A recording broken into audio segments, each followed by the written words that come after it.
তাসনিয়া জামিল ফারিন একজন বাংলাদেশী মডেল ও অভিনেত্রী। তিনি মুস্তফা সরোয়ার ফারুকী পরিচালিত ওয়েব ধারাবাহিক লেডিস অ্যান্ড জেন্টলম্যানে কেন্দ্রীয় চরিত্রে অভিনয় করেছেন। একই বছর মিজানুর রহমান আরিয়ান পরিচালিত নেটওয়ার্কের বাইরে ওয়েব চলচ্চিত্রের কথা চরিত্রে অভিনয় করেন। 2022 সালে ফারিন কলকাতার চলচ্চিত্র নির্মাতা অতুন ঘোষ পরিচালিত আরও এক পৃথিবী চলচ্চিত্রে অভিনয়ের মাধ্যমে ভারতীয় চলচ্চিত্রে অভিষেক করেন।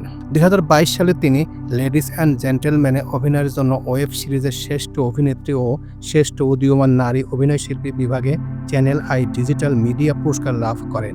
একই বছর তিথির অশোক চলচ্চিত্রে অভিনয়ের জন্য সীমিত দৈর্ঘ্য কাহিনী চিত্রের সেরা অভিনেত্রী বিভাগে মেরিল প্রথম আলো সমালোচক পুরস্কার অর্জন করেন। তো হ্যাঁ ভিউয়ার্স, আজকে আপনাদের সামনে শেয়ার করব তাসনিয়া ফারিন সম্পর্কে অজানা তথ্য এবং তার জীবনী। বর্তমান তিনি কি করছেন, কোথায় আছেন, সেই বিষয়ের উপরে চমকপ্রদ তথ্য এখন আপনাদের সামনে শেয়ার করব। তো চলুন মূল প্রতিবেদনে।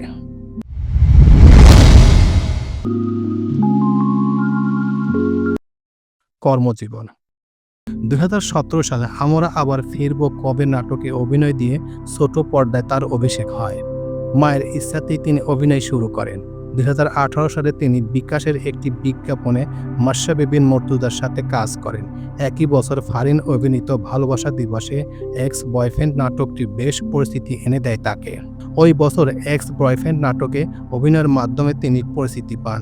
তার অভিনীত নাটকের মধ্যে দৌড়বাজান, টাপড় টুপড়, পুলিশ একজন মানুষ, চার কাহন, fair and love, sorry sir, first year Dame care, টু কমলা রঙের রোদ, বাসায় কি মানবে, এই মন তোমারই, আমার তুমি, মেড ফর ইচ আদার, আমি ব্রেকআপ চাই, অ্যাওয়ার্ড, হাবিবুল ও এক ভয়ঙ্কর প্রেম, যে শহরের টাকা উড়ে, পাশের বাড়ির মেয়ে, মেড ফর ইচ আদার, কতিপয় স্বল্পমেয়াদী প্রেম, মিস্টার অ্যান্ড মিসেস যন্ত্রণা, জানবে না কোনো দিন, 300 টাকার প্রেম, 100 টাকা, yes no very good, we are waiter, will you marry you, লাড্ডু সোনা, মার্কস, মিল ব্যারাক কল্যাণ সমিতি উল্লেখযোগ্য।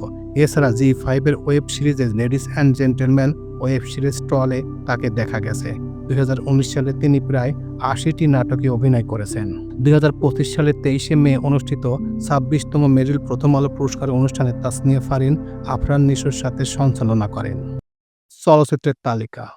তাসনিয়া ফারিন অভিনীত চলচ্চিত্রগুলো হলো লেডিস অ্যান্ড জেন্টলম্যান, নেটওয়ার্কের বাইরে, তিথির অশোক, সিন্ডিকেট, কারাগার, আরও এক পৃথিবী, নিঃশ্বাস, নিকষ, পূর্ণমিলন, বাবা সামওয়ান ফলোয়িং মি, কাছের মানুষ দূরে থইয়া, অসময় ইত্যাদি সিনেমায় অভিনয় করেছেন এই অভিনেত্রী। টেলিভিশন। তাসনিয়া ফারিন সর্বপ্রথম সবার নজরে আসেন এই টেলিভিশন অভিনয়ের মাধ্যমে। তার অভিনীত টেলিভিশন নাটকগুলি হল ex boyfriend, first year Dame care 2, আমরা ফিরব কবে, লাভ অ্যান্ড লাস্ট, চলো না হারাই, বয়ফ্রেন্ড, বয়ফ্রেন্ড উইথ বেনিফিটস, মন কি যে চাই বলো, ফাইসা গেছে দুলাভাই, নোয়াখালী বিভাগ চাই, কাঙ্ক্ষিত প্রহর, রক 2, গল্প আমার, 300 টাকার প্রেম 100 টাকা, 21 বছর পর। Music video. তাসনিয়া ফারিন অভিনয়ের পাশাপাশি তিনি গানেও কণ্ঠ দিয়েছেন। বাংলা আমার মা, রঙে রঙে রঙিন হব, আমার দিকে তাকিয়ে সে, বিশেষ করে ইত্যাদির একটি অনুষ্ঠানে রঙে রঙে রঙিন হব গানটি গেয়ে সবার নজরে আসেন। এখন পর্যন্ত তিনি এমন সুন্দরভাবে গানটি গেয়েছেন, সবাই তাকে সাধুবাদ জানিয়েছেন। বিশেষ করে ইত্যাদির অনুষ্ঠানে গানটি গেয়েছেন তাহসানের সাথে। এই গানটি গাওয়ার সাথে সাথে তিনি রাতারাতি সবার কাছে ভাইরাল বনে চলে গেছেন। পুরস্কার ও মনোনয়ন। তাসনিয়া ফারিন এখন পর্যন্ত যতগুলো নাটক, যতগুলো চলচ্চিত্রে অভিনয় করেছেন সেগুলোর জন্য কিছু পুরস্কার অর্জন করেছেন। যেমন লেডিস অ্যান্ড জেন্টলম্যানের কারণে চ্যানেল আই ডিজিটাল মিডিয়া পুরস্কার অর্জন করেছেন শ্রেষ্ঠ অভিনেত্রী বিভাগে। এছাড়াও মেরিল প্রথম আলো পুরস্কার অর্জন করেছেন তিথির অশোক, কারাগার, নিকষ, এই 3টি নাটকের কারণে সেরা চলচ্চিত্র অভিনেত্রী হিসেবে তিনি পুরস্কার অর্জন করেছেন। এছাড়াও তিনি ভেন্ডারাস choice, the Daily Star OTT and digital content পুরস্কার অর্জন করেছেন। লেডিস অ্যান্ড জেন্টলম্যান, কারাগার, এই 2টি নাটকের কারণে সেরা অভিনয় শিল্পী নারী বিভাগে তিনি পুরস্কার অর্জন করেছেন। ব্যক্তিগত জীবন। তাসনিয়া ফারিন 11ই আগস্ট 2023 সালে শেখ রেজওয়ান নামে একজনকে বিয়ে করেন।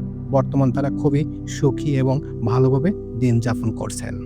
তো এই ছিল মোটামুটি আমাদের আজকের প্রতিবেদন। উপরোক্ত প্রতিবেদন থেকে আমরা একটা জিনিসই বুঝলাম যে 2017 সালে আমরা আবার ফিরব কবে নাটকে অভিনয় দিয়ে ছোট পর্দায় অভিষেক হয় এই অভিনেত্রীর।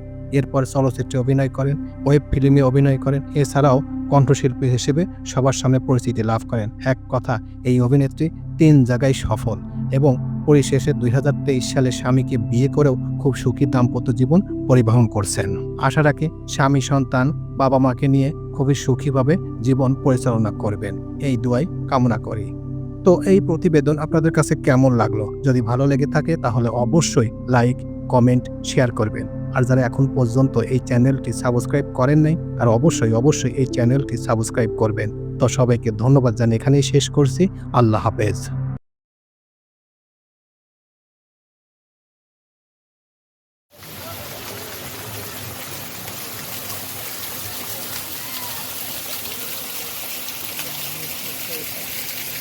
হুম।